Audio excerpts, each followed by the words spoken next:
This is not a piece of paper that you send to your HR as an obligation. This paper represents you in the job market, and it fights for the time of the HR. It competes with other resumes so that yours stand out and you are able to get a chance to tell your story.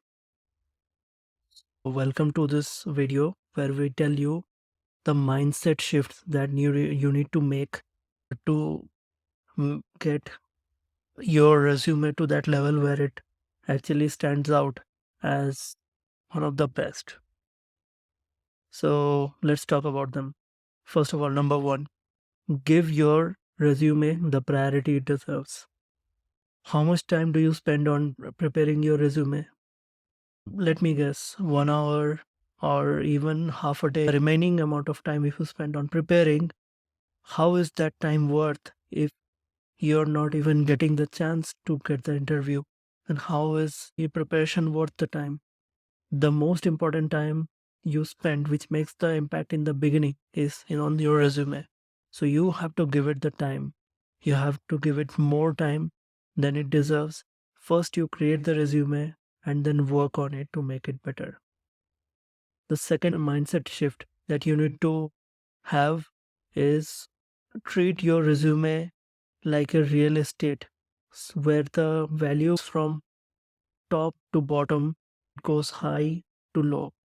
So treat it like a real estate. Let's say you live near the city, so the price is high. You live further from the city, the price reduces.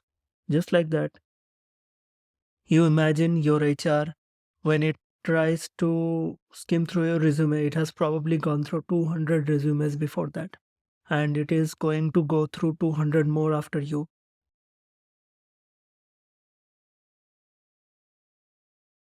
How much energy does it have for your resume? It costs effort to skim through the resume. So you need to put the best thing first. You need to put the most important thing which you want him to get noticed or her to get noticed first. That is your strategy. That is why you have to put the ones which is more relevant to the job you're applying to at the top of the resume. Do not put education on top of your resume. If he is interested, he'll scroll down and he will find where did you study from, what did you study, he will find that. Write about what projects did you do, what kind of experience do you have. Those are the most important to him at that point. So treat it like a real estate. So that's where you have to change it in your mindset. The number three, your resume is a living document. What do I mean by that? First of all, it's not a piece of document which you just prepare for one day and then you're good for 2 years. After which you have to open it again and edit it to modify and add the new experience that you have gained in your new company. That's how most people do it. No, you don't do it like that. It's a living document. It reflects your career. So you have to work to improve it. First of all, you try to make it as best as possible with what you have.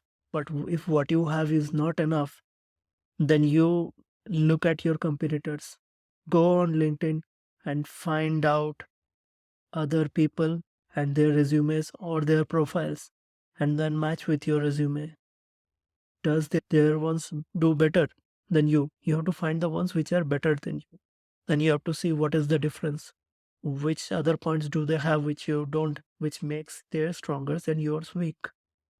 You have to do that, and then you will probably find probably they have better projects than you. Okay, go make better projects and come back, add it to your resume, then look at it. Probably they have an internship of 6 months. You're just a fresher, they have an internship of 6 months at a big tech. Then go get that internship somehow, and after 6 months come back and add it to your resume. You have to constantly work and improve your resume. Go do stuff and add them to your resume. Boot camp, did they do boot camp? You go do that too. Did they get any certificate? You go do that too and add it on your resume to make it comparatively better than yours. It's a living document which you constantly update. Do not get back on it probably after 2 years, where you are not able to even find it because you kept it somewhere because you got the job and got too comfortable. And then you have to build a new resume from scratch. Do not do that. Keep improving it. Now, the fourth point being, you have to seek feedback from others. You're surely having some biases that since you prepared it, it's good enough. What can you put in there? But you have to realize that every word you put there should earn its place. And you won't be able to tell that because you have written it. It's perfect to you. So you send it to other people.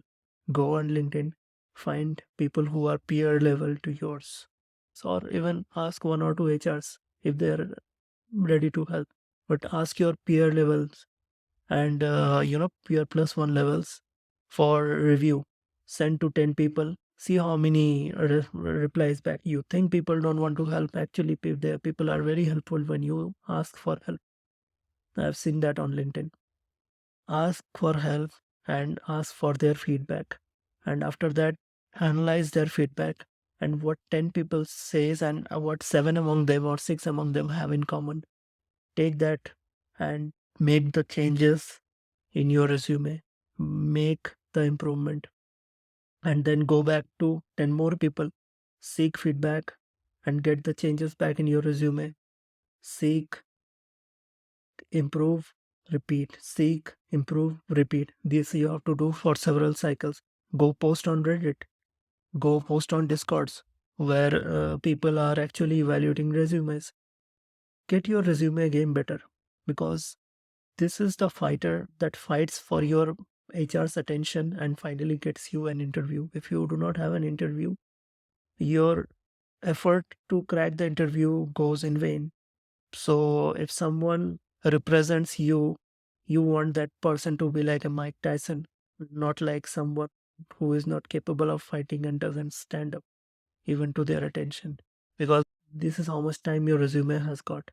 1, 2, 3, 4, 5, 6, 7. 7 seconds. That's gone. Your time's up.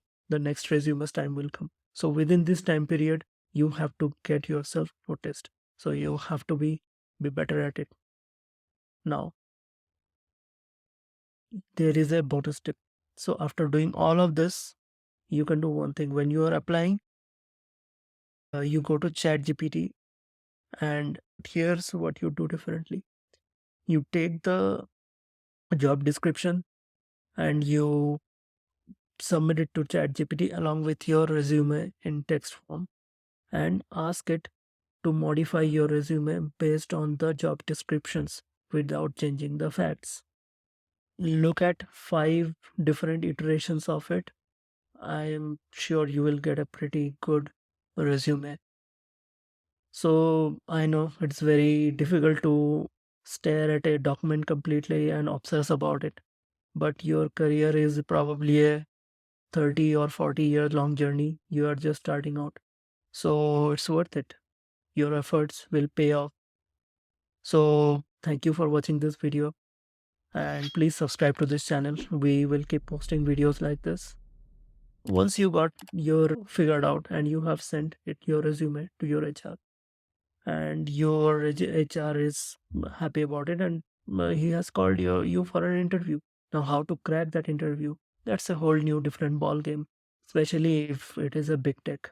So watch this video. I hope it is there.